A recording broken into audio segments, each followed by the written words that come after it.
గమనించుకో పిడికిలి బిగించగా చేతి గీత మార్చుకో మారిపోని కథలే లేవని గమనించుకో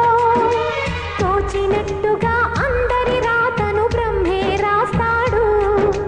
నచ్చినట్టుగా నీ తల రాతను నువ్వే రాయాలి ధైర్యాన్ని దర్శించి దైవాలే తలదించగా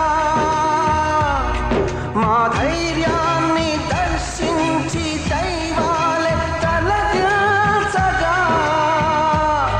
మా సంకల్పానికి ఆ విధి సైతం చేతులెత్తాలి